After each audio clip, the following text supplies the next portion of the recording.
Perkenalkan ya Mbak, nama saya Ivan Firdausi dari mahasiswa gizi nih Mbak.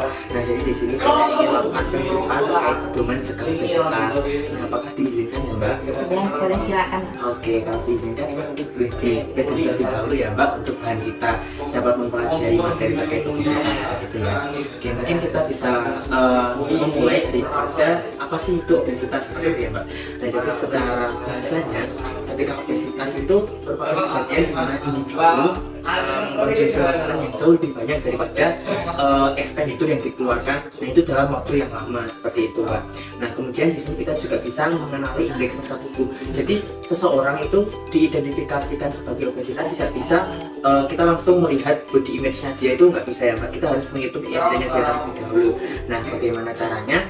Caranya adalah dengan cara membagi berat badan dibagi dengan tinggi badan kuadrat dalam meter seperti itu. Nah nanti ketika kategorinya muncul di sini ada kategori yang berat badan ringan IMD 25,1 sampai 27 dan juga berat badan yang tingkat berat, kelebihan berat badan tingkat berat itu lebih dari 27 seperti itu. Nah ini nanti berat badan, kelebihan berat badan yang ringan ataupun berat itu diidentifikasikan sebagai orang yang obesitas seperti itu ya Mbak. Nah kemudian ini kita juga bisa melihat nih Mbak, ada lingkaran seperti piring, itu namanya konsep piring T seperti itu ya Mbak. Nah jadi anjuran dari Kemenkes bahwasanya individu yang menderita obesitas itu bisa menggunakan konsep piring T ini sebagai alternatif dalam pencegahannya seperti itu ya Mbak. Nah kita bisa lihat nih setengah di bagian atas itu merupakan piring yang berisikan seperti sayur dan juga buah seperti itu ya Mbak. Nah kemudian ini di seperempat di bagian kanan itu merupakan sumber karbohidrat, kemudian seperempat di bagian kiri itu berisikan seperti protein dan juga protein nabati seperti itu. Nah kemudian kita juga bisa melihat nih Mbak, di sini ada modifikasi bentuknya. Nah jadi diidentifikasikan sebagai obesitas tadi bisa menanggulanginya dengan cara diet rendah energi seimbang dan juga pengurangan energi atau penurunan kalori seperti itu ya Mbak. Nah ini kita bisa melihat bahwasanya penurunan kalori sebanyak 500 sampai 1000 kilokalori Mbak. Jadi nanti mungkin ketika Mbaknya sering jajan gorengan ataupun cilok seperti itu bisa dikurangi ya Mbak.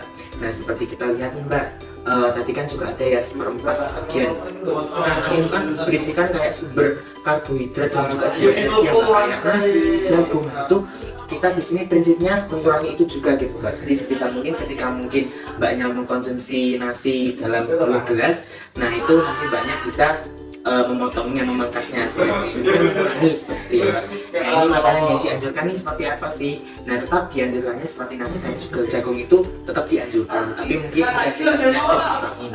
Nah sebenarnya di sini juga ayam kulit ini untuk menghindari lemak ya Mbak. Selain kita menghindari energi, kita juga harus menghindari lemak yang jenuh seperti itu.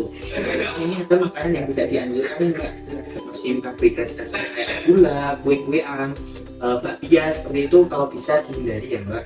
Dan juga sumber lemak seperti santan, minyak kelapa, durian, alpukat, nah itu kalau bisa dihindari ya Mbak. Oke, kita move ke slide yang selanjutnya Mbak.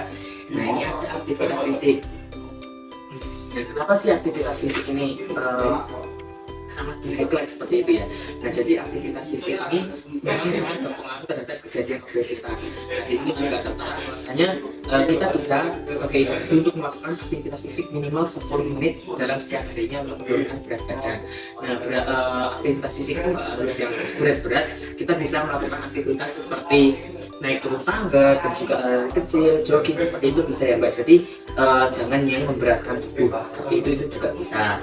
Nah ini untuk yang slide yang terakhir, gimana sih bahaya obesitas apabila tidak dicegah seperti itu ya Mbak. Jadi kasarannya Mbaknya ini tutup mata terhadap obesitas, apa sih yang akan terjadi seperti itu. Nah obesitas dapat mengakibatkan berisiko 2 kali lipat terhadap kejadian jantung, koroner, stroke, diabetes mellitus, kencing manis, hipertensi dan juga tekanan darah yang tinggi.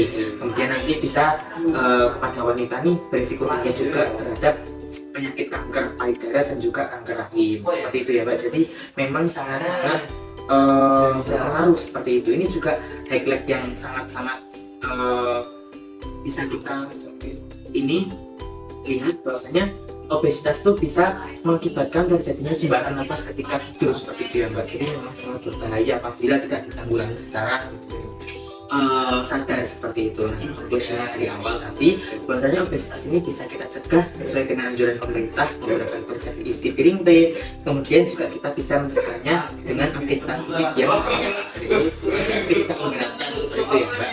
Seperti itu. Jadi mungkin ada pertanyaan dari Mbaknya atau tidak ya? Ada sih. Oke, nanti mungkin ketika nanti Mbaknya melakukan cegah obesitas, ketika nanti ada masalah ataupun apapun itu bisa nih kita berkonsultasi bersama seperti itu ya. Oke, terima kasih Mbak atas waktunya. Sama-sama. Assalamualaikum. Salam.